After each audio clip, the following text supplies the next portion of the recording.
Buen día. Buenos días, doctor. Buen día, gracias.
Muy bien, buen día. La primera diapositiva, por favor.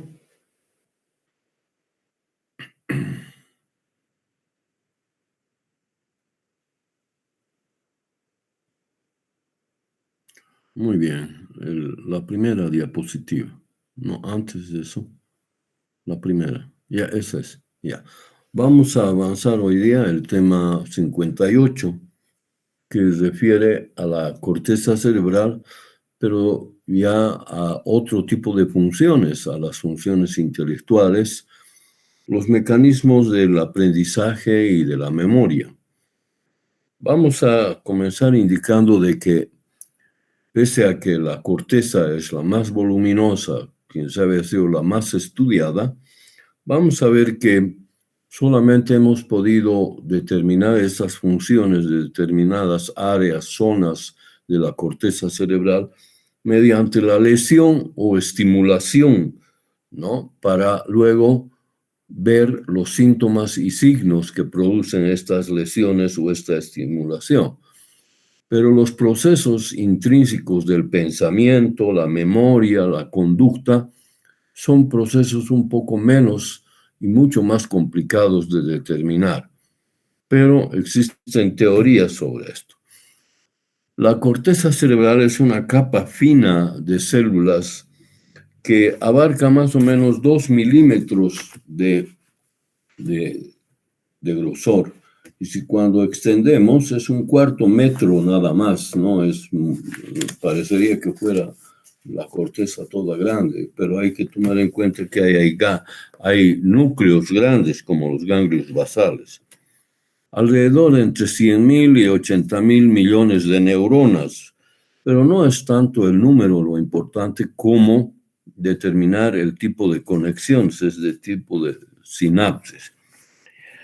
Hay 6 capas, pero hay 3 tipos de neuronas, las células granulares o estrelladas también, que tienen axones cortos, ¿no? Y funcionan como las interneuronas de la médula espinal, es decir, son excitadoras a través de secretar el glutamato y son inhibidoras a través de secretar el GABA, ¿no es verdad? Estas conexiones pueden ser cortas entre un lóbulo, una área 4 y el área 4S, por ejemplo. Son intracorticales e intervienen en los procesos más importantes de conexión de las distintas áreas. Son fibras, por lo general, de tipo horizontal, mientras que las fibras fusiformes y las piramidales van a dar lugar a fibras aferentes y fibras eferentes. Fibras aferentes, por lo general, que vienen del tálamo o de otras áreas sensitivas. Y fibras eferentes de asociación.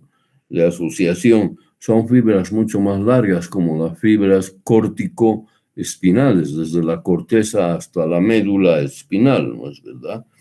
Y hay otras fibras mucho más cortitas, que son las fibras horizontales, como les decía, que unen distintas áreas como el área 4 al área 6. La siguiente, por favor.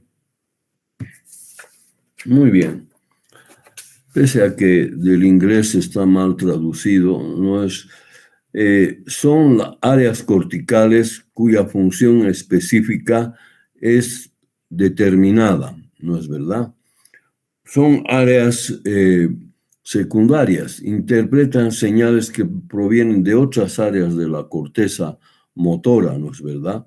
Analizan el significado y van a dar una interpretación de la información que traen, por ejemplo, sobre la textura. Vemos al celular, y el celular vamos a ver lo que tiene un grosor, una textura que es delgado, que es fría. Esto lo hace para determinar, por ejemplo, cuando vemos algo, vemos el color, interpretamos la intensidad de la luz y vamos a interpretar, por ejemplo, en el caso de mi voz, los distintos tonos que yo doy a determinadas palabras cuando estoy. Está constituido por fibras, ¿no? Por ejemplo, la capa 4, ahí llegan fibras sensitivas a través de las vías aferentes sensitivas, mientras las vías eferentes, como la vía córtico-espinal, dan origen de la capa 4 y de la capa 5 y 4 y que van hasta el tronco encefálico y la médula. La capa 5 va del tálamo a la capa 5 y 6. Las fibras 1, 2 y 3, son de asociación intracraneal o intracortical, más sería, ¿no? Son fibras adyacentes. Unen, por ejemplo, las áreas sensitivas y motoras. Vamos a ver en este gráfico los distintos núcleos en el lado izquierdo, la imagen más superior. Vamos a ver cómo el sistema tálamo cortical y córtico-talámico une con fibras de ida del tálamo hacia la corteza y de la corteza al tálamo. Y el núcleo talámico tiene varios subnúcleos. Por ejemplo, el núcleo dorsomedial se une a través de las fibras tálamo-corticales con el lóbulo frontal. Los núcleos ventrolaterales, ventroposterolateral, se unen con el área 4 y con el área 3, 1, 2. El núcleo lateral del tálamo con el lóbulo parietal. El cuerpo geniculado medial se va a unir con el lóbulo temporal y el cuerpo geniculado lateral que está en relación con la visión. Es decir, que el tálamo es un núcleo muy trascendental en el sistema. La figura de al lado vamos a ver que ya está en la parte central la figura con funciones determinadas, funciones que cumple la corteza cerebral. Por ejemplo, el área prefrontal, ¿no? O sea, el área de adelante de la corteza motora, está en relación con la elaboración del pensamiento, ¿no es verdad? Está en relación con el giro de los ojos y la cabeza. El área 4, no es verdad, es la motora voluntaria. A través de ella va una orden hasta la médula para mover los músculos o grupos musculares. El área 312 es un área bien especializado, sensitiva. Por ejemplo, el área que está en relación con la audición. Pero cuando escuchamos un sonido o un ruido, interpretamos la calidad, la intensidad. Las áreas del lóbulo temporal que implican el gancho del uncus del hipocampo y la tercera y cuarta circunvolución están en relación con patrones de memoria. No es que es el área de memoria, sino con determinados tipos. El lóbulo occipital especializado en el área visual, en la interpretación de el color, la forma, la profundidad de una imagen que vemos, ¿no? Pero tenemos otras áreas que son las áreas de asociación, ¿no es verdad? Ahí vemos el área de asociación prefrontal, el área parieto-occipito temporal, esa que está el área más importante de asociación del circuito límbico intralímbico, ¿no es verdad? Ese es el área que está en relación con el lenguaje, que va a tener funciones muy especializadas con respecto a la interpretación del lenguaje. Nosotros tenemos un lenguaje hablado, un lenguaje escrito y un lenguaje mímico, ¿no es verdad? Yo les digo, la clase de hoy día, o cómo les ha ido en el parcial, y ustedes hacen eso, quiere decir que es bien, ¿no es verdad? Todas estas funciones que estoy mencionando han sido estudiadas ya sea por estimulación o por extirpación, ¿no es verdad? Cuando hay una lesión en el área motora vamos a tener hemiplegias o vamos a tener hemiparesias o disminución, ¿no es verdad? Estas áreas de asociación ya analizan mucho más, discriminan, son mucho más especializadas. Por ejemplo, cuando escuchamos un sonido, vemos una imagen, vemos las distintas calidades. La siguiente, por favor. Vamos a hablar de estas áreas de asociación. El área de asociación, parieto, occipito, temporal, dice, analiza las coordenadas espaciales, no es especiales, del cuerpo. Es decir, nosotros sabemos dónde está nuestra nariz, dónde está nuestra mano, nuestra rodilla, ¿no es verdad? Tenemos una representación topográfica de las partes. Cuando nos tocan nuestro pie, por ejemplo, determinado dedo del pie, sabemos qué tipo de estímulo, si el dedo está hacia arriba, hacia abajo, si tiene dolor, si está pisando en una superficie rugosa o plana, ¿no? El área de Wernicke, por ejemplo, es importante, como les decía, en la interpretación del lenguaje. El área 44-45 de Pablo Broca, ¿no es verdad? Cuando se lesiona esa tenemos una afasia motora. Mientras cuando se lesiona el área de Wernicke, tenemos una dificultad en la comprensión del lenguaje. Y el lenguaje, si no tenemos una interpretación clara del significado de cada palabra, vamos a tener problemas en el grado de inteligencia que tiene. Otra área es la denominación de los objetos. Nos muestran, por ejemplo, este objeto y nosotros decimos es tal cosa, ¿no es verdad? Sabemos. El área que está en relación, esa amarilla, con la comprensión, con la motivación, con las emociones. Es un área muy importante. La siguiente, por favor.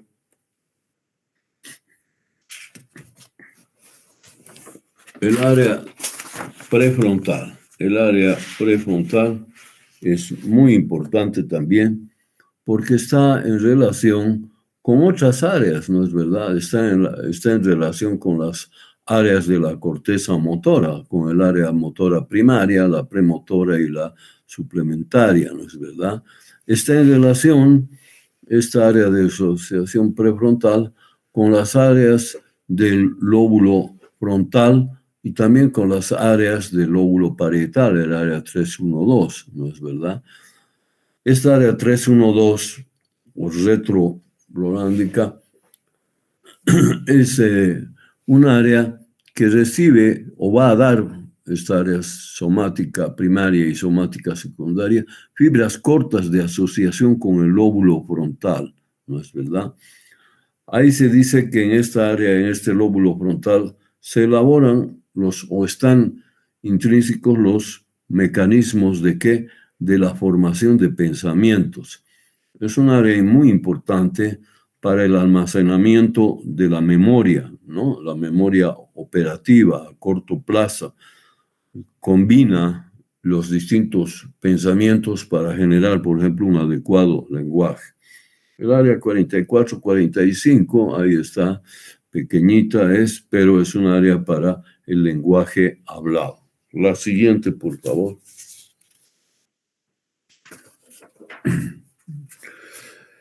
Vamos a tener un área muy importante, como les mencionaba, el área límbica de asociación. Está en relación con las emociones, con la motivación. Es muy importante para la conducta de una persona. Por ejemplo, nosotros este año estamos motivados por aprender y aprobar. Tenemos un objetivo determinado, ¿no es verdad? Está en relación con los procesos de aprendizaje, el área de asociación. En la cara inferior de la corteza cerebral tenemos el área del reconocimiento de las personas o de las caras. Cuando vemos una determinada cara, dice, ese es un docente de histología, es un docente de... Y asociamos muchas cosas con él. Pero hay gente que cuando hay un infarto a nivel de esa circunvolución temporo-occipital, de la quinta temporo-occipital, el paciente es incapaz de reconocer a una persona, ¿no? Por eso es que cuando hay el Alzheimer, uno de los lóbulos más atróficos es el lóbulo temporal y el lóbulo frontal. Cuando uno no reconoce a las personas, se denomina prosopagnosia, es decir, no reconocemos a las caras de las personas. ¿No es verdad? Es muy importante, ¿no?, esta área para reconocer a las personas. El área 44, 45, con la expresión de las palabras, con la comprensión del lenguaje. La siguiente, por favor. Ahí está mostrándose el área de la interpretación del lenguaje.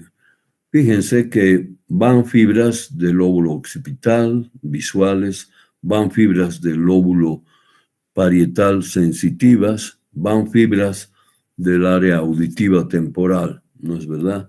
Es un área de asociación muy importante, ¿no es verdad? Del lóbulo temporal, el parietal, occipital. Ahí también tenemos el área o la circunvolución angular, que es la interpretación del lenguaje hablado, del lenguaje visual y auditivo. ¿No es verdad? Tenemos un lenguaje visual. Cuando, por ejemplo, vemos una cara con el ceño fruncido, sabemos que está enojada, ¿no es verdad? Cuando hay una alteración del área angular, ¿no es verdad?, el área 39, vamos a ver que el paciente presenta una dislexia, que es la ceguera para las palabras. Es decir, lee, pero no entiende. Le hablamos, tampoco entiende. No interpreta el significado de las palabras. Eso es muy corriente en niños que están en los primeros años de la escuela, que en su infancia han nacido con una desnutrición muy importante, ¿no es verdad? Porque no han tenido el suficiente tiempo o la suficiente cantidad de mielina para mielinizar toda esta área, ¿no es verdad? Es el área de Wernicke o Wernicke también se llama, ¿no? Comprender las palabras. Muy bien. La siguiente, por favor. ¿Qué es el hemisferio dominante? Cuando recién nacemos, pesamos, los niños que fallecen a las pocas horas de nacer, pesamos el hemisferio derecho y el hemisferio izquierdo haciendo un corte a través del cuerpo calloso. Vamos a ver que uno pesa unos gramos más que otro. Quiere decir que ese hemisferio va a ser el dominante. Un gran porcentaje de la población, 90, 95, depende de la zona del país, la zona geográfica o la raza también, ¿no? Van a ser con el hemisferio dominante, el hemisferio izquierdo, ¿no es verdad? Y una pequeña porción de personas es el hemisferio derecho, ¿no es verdad? Vamos a ver que cuando tenemos el área no dominante, es decir, el derecho, ¿qué funciones tiene? Ya sabemos que tiene el área, el lóbulo izquierdo, ¿no? Está en relación con el lenguaje hablado, con el lenguaje, con el entendimiento del lenguaje, la función motora, ¿no es verdad? Si hay un infarto en el área 4, vamos a ver, o en la cápsula interna, en el brazo posterior, vamos a ver que va a tener una hemiplegia, o si es una cosa parcial, va a tener una hemiparesia. ¿Qué funciones tiene en los que son diestros el hemisferio no dominante? Es importante esta porque es el área de la interpretación de la música, de las experiencias visuales no verbales, de lo que vemos. Vemos que se han chocado dos autos y decimos debe haber gente herida, es un accidente. Tenemos una serie de esto. Vemos el lenguaje corporal, las experiencias somáticas de las extremidades y las manos, es decir, de lo que tocamos. Es el área también de la comprensión, el entendimiento de lo que tocamos, vemos o escuchamos, ¿no es verdad? Hay funciones muy importantes intelectuales del área prefrontal, ¿no es verdad? El área prefrontal, cuando se extirpa el lóbulo frontal o se hace una sección de las fibras de los centros ovales, la persona es incapaz de resolver problemas complicados. Por ejemplo, si le damos un ejercicio matemático, no va a poder realizar estas tareas. Es incapaz de hacer tareas sucesivas. Si, digamos, está comenzando a barrer, luego se para y lo deja de hacer. No llegan a una meta. No puede hacer, en especial las mujeres están peinando, están hablando, están escuchando, cantan o pueden escuchar música, ver y hacen varias cosas al mismo tiempo. Cuando se hace una lobectomía, es decir, una sección del lóbulo prefrontal, la persona es incapaz de reaccionar ante una agresión, disminuye la agresividad, se vuelven más pasivos, menos reacciones ante una situación de peligro, por ejemplo. Tienen un comportamiento social inadecuado, ¿no? De repente pueden estar con terno y con sandalias o con el pantalón que no se han puesto y tienen un pantalón corto, ¿no es verdad? Pueden hablar, pero no hablan cosas coherentes, es decir, están hablando del lóbulo frontal y se pasan hacia el filum terminal, vamos a decir. No hay una correlación de lo que están hablando, ¿no es verdad? Y pueden cambiar de temperamento, están tranquilos y de repente se vuelven muy agresivas, hasta pueden parecer locos, ¿no es verdad? No pueden hacer funciones motoras, están queriendo peinarse y dejan de peinarse, ¿no es verdad? Muy bien, la siguiente, por favor. Muy bien, vamos a ver acá. La elaboración del pensamiento anticipándose a la ejecución de funciones intelectuales superiores. ¿Cuál es el lóbulo más importante? El prefrontal está en relación con la memoria operativa. Están divididas esta área prefrontal en distintos segmentos independientes, ¿no es verdad? Esta área premotora o prefrontal está en relación con el pronóstico. Nosotros sabemos que después de que en este momento no ha salido el sol, sabemos que en unas horas o unos minutos más va a salir el sol, ¿no? En este caso, hoy día, como está nublado, no va a salir, ¿no?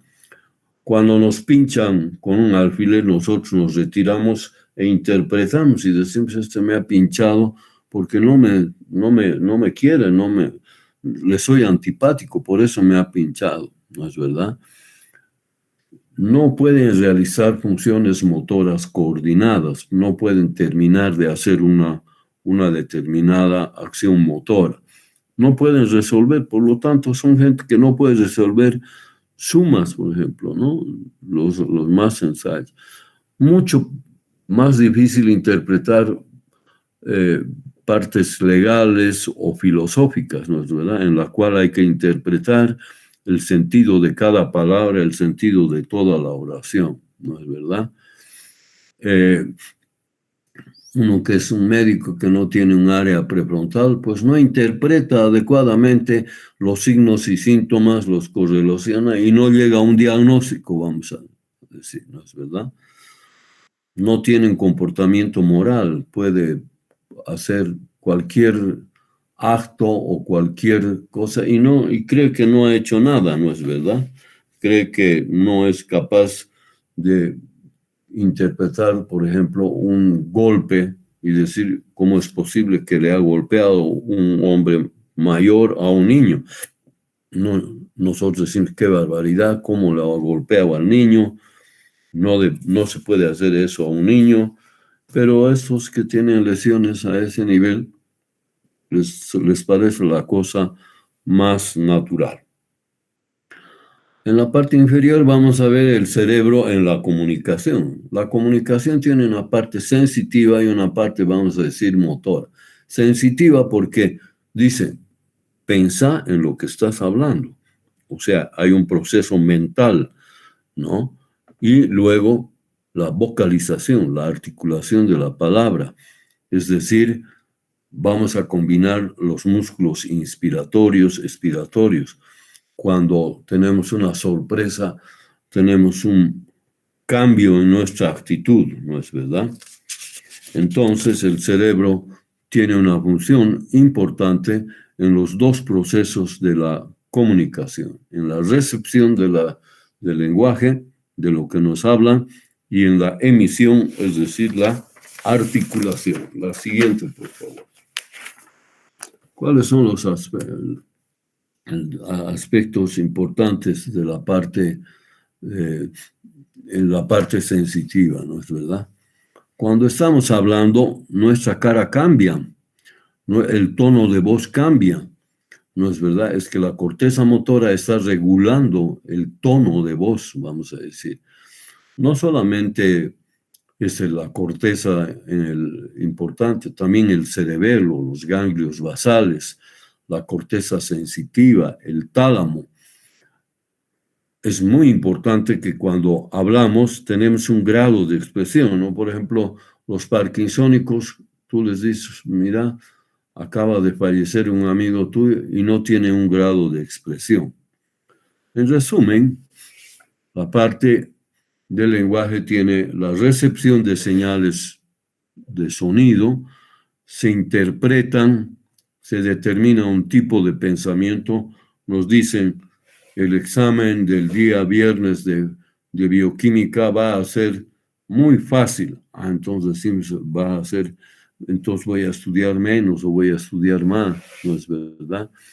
Y transmite esta señal al área de Wernicke, ¿para qué? Para luego hablar. Y dice, uno le comenta al compañero, dice que el examen no va a estar tan difícil, que va a estar fácil, ¿no? O puede ser al revés. El examen dice que va a ser muy difícil, hay que estudiar más, hay que pedir permiso en las prácticas y no pasaremos, ¿no es verdad? Y tenemos un grado de expresión de nuestra cara, nuestro comportamiento, nuestra motivación. Dice, va a ser difícil, nos asustamos y eso va a causar que nosotros estudiemos más tiempo, por ejemplo, ¿no es verdad? La siguiente, por favor. Para todo esto, para todas estas funciones de los lóbulos frontal, el lóbulo frontal, motor, pensamiento, memoria, pensamiento. El lóbulo parietal, sensibilidad, sensaciones de dolores. El área angular, interpretación, tanto de la información visual, que es del lóbulo occipital, o auditiva del lóbulo temporal, ¿no es verdad? El lóbulo temporal es muy importante porque está en relación con la motivación, con los tipos de carácter que vamos a tener, ¿no es verdad? Y para todo esto, toda la información que llega a un hemisferio es transmitida a través del cuerpo calloso y de la comisura blanca anterior, en sus porciones de su pico, rodilla, cuerpo y rodete, ¿no es verdad?, que unen los lóbulos frontal, parietal, temporal y occipital, ¿no? Cuando se secciona, por ejemplo, el cuerpo calloso o hay una lesión traumática, pues no va a pasar la información fácilmente de la derecha a la izquierda o de la izquierda o del hemisferio izquierdo a esta, ¿no es verdad? Debe haber una conexión permanente entre el cuerpo calloso. ¿Por qué? Porque el cuerpo calloso transmite los impulsos que llegan o salen hacia una determinada parte del tallo cerebral o la médula, ¿no es verdad? Es necesario para la interpretación de lo que vemos, por ejemplo, ¿no? Igual que la comisura blanca anterior. La siguiente. Ahora, entramos a una parte más especulativa. ¿Qué es un pensamiento? ¿Qué es la conciencia? ¿Y qué es la memoria? ¿No es verdad? Un pensamiento no es una neurona, es el conjunto de neuronas que funcionan en asociación para asociarse a su vez con otras áreas de la corteza. No es un área pequeña, el área del pensamiento, ¿no? Está relacionada con el sistema límbico, con el tálamo, la corteza, los ganglios basales, ¿no es verdad? Cuando nosotros tenemos una sensación de placer al comer, comemos y vemos desde la presentación del plato que está el olor, el gusto, todo eso, ya se dice, qué rico este plato de tal. He comido una comida determinada, qué agradable, me ha gustado, además había buena música, había luz, diferente a comer algo que a uno no le gusta y le obligan a comer, por ejemplo, ¿no? Localiza bien la comida que a uno le gusta y interpreta muy bien la comida que a uno no le gusta, por ejemplo. Cuando tocamos, por ejemplo, una tela determinada, vemos la textura, si es muy dura, si es la textura de algo, de la seda, por ejemplo. Cuando tocamos una pared, vemos los distintos ángulos, si es rugosa, dice es rugosa, debe estar muy mal pintada, no es lisa, porque lo tanto es lisa, es fría, ¿no es verdad? Vamos a dar las características individuales de todo lo que estamos percibiendo, ya sea por la visión, audición o el tacto, ¿no es verdad? El pensamiento es un circuito de neuronas de varias partes de la corteza. Eso es muy importante.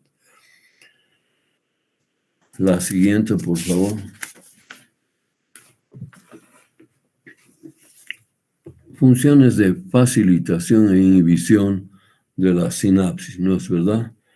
Nosotros, todo lo que aprendemos, todo lo que escuchamos, lo que vemos, o lo que estamos estudiando, se va a transformar en una información que se va a quedar dentro de la corteza cerebral, en una determinada área, dependiendo de su calidad, de su cualidad, ¿no es verdad?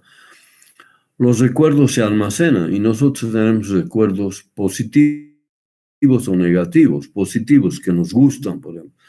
Hemos sacado el día viernes en la materia de parasitologías 80. Que es una sensación agradable de felicidad, de agrado, ¿no es verdad? Pero también hay sensaciones que son difíciles o que nos han impresionado. Por ejemplo, ver un accidente con una muerte de una persona. Cuando nos preguntan, vamos a dar los detalles, pero cada vez más vamos a tratar de no recordar las sensaciones negativas o feas que tenemos en nuestra experiencia diaria, tratamos de borrarlas, ¿no es verdad? La memoria declarativa son los recuerdos de los detalles, ¿no? Dice, era una vagoneta blanca, era de tal marca, así estaba sangrando de tal lugar, ¿no es verdad? Y la experimental está en relación con la parte motora principalmente, ¿no es verdad?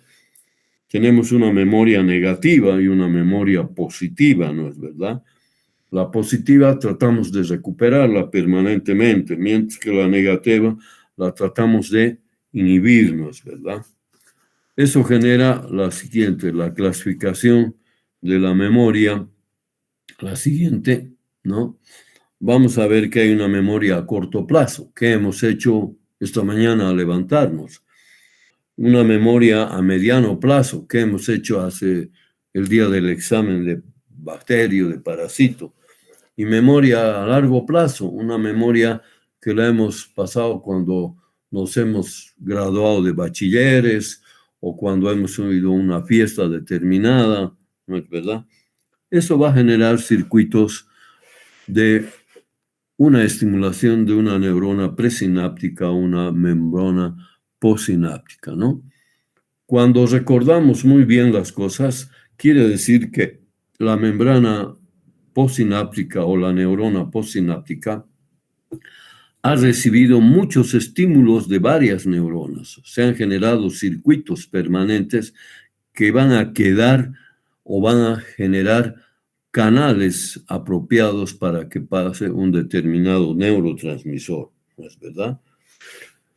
Entonces, si nosotros estudiamos la materia de bioquímica y nos predisponemos para que lo que estamos estudiando nos va a servir, nos va a gustar, pues seguramente que nos va a ir en el examen. Pero si decimos qué difícil, qué feo, no me gusta, que voy a tener que estudiar, no es verdad. Ni modo, voy a tener que leer varias veces, aunque no me guste. La siguiente, por favor. Vamos a ver que hay una parte muy importante dentro de la estructura cortical que está en relación con la memoria. Es el hipocampo o gancho del hipocampo, el área 38, ¿no es verdad? Son pacientes que cuando se lesiona eso van a tener una amnesia anterógrada, es decir, no van a poder planificar. Por ejemplo, yo ahorita, después de hacer esto, voy a hacer el otro, voy a ir a dar clases, a mediodía voy a almorzar. Tenemos una programación, vamos a decir, ¿no? Estas personas que tienen lesiones en el hipocampo pierden la capacidad de recordar algo que han visto, pierden la capacidad de interpretar las sensaciones agradables o desagradables sensitivas. Son importantes para tomar decisiones, por ejemplo. Dice, yo tengo que estar a tal hora en la clase de práctica, tengo que programar tanto tiempo en ir y demás, ¿no es verdad? La amnesia retrógrada es la incapacidad para recuperar los pensamientos o las sensaciones anteriores, ¿verdad? De hace mucho tiempo, ¿no es verdad? Cuando se lesiona el hipocampo, tienen problemas para interpretar, para aprender habilidades físicas, manuales, o tienen un grado intelectual o un coeficiente intelectual muy bajo. El aprendizaje manual en los niños en los primeros años es muy importante porque genera procesos de habituación, es decir, se acostumbra a aprender el niño. Comienza con aprender a llevarse la mamadera o el chupón a la boca. Es el hipocampo, el más importante de todos estos, ¿verdad? La siguiente, por favor. Cuando hay cambios químicos, la siguiente. Es la última esta, creo. A ver, la siguiente. Sí, es la última, doctor. Ya. Entonces hemos visto que hay varios tipos de memoria, ¿no? Cuando hay cambios químicos, físicos, eléctricos, la memoria se consolida. Cuando no hay cambios químicos, físicos, magnéticos, eléctricos, no recordamos nada, ¿no? El mecanismo del aprendizaje es la facilitación y la repetición con el análisis, ¿no? Se tiene que generar canales para interpretar un determinado fenómeno, ¿no es verdad? En el aprendizaje vamos a tratar de usar la mayor cantidad de sentidos, ¿no? Sentido auditivo, visual, táctil, olfato, ¿no es verdad? La memoria se consolida en una memoria permanente, ¿no es verdad? Y que va a generar que nosotros nos acordemos fácilmente de las cosas. Muy bien. Prepárense para el día viernes, para el examen de bioquímica. Lo más importante es que estudien siempre con una motivación positiva, decir, eso me va a servir, eso es importante para mi vida como médico, a través de eso voy a poder interpretar muchos fenómenos que pasan en un paciente. Muy bien, que tengan muy buenos días, nos vemos el día miércoles. Gracias. Hasta luego, doctor. Chao. Hasta luego, doctor. Gracias, doctor. Hasta luego.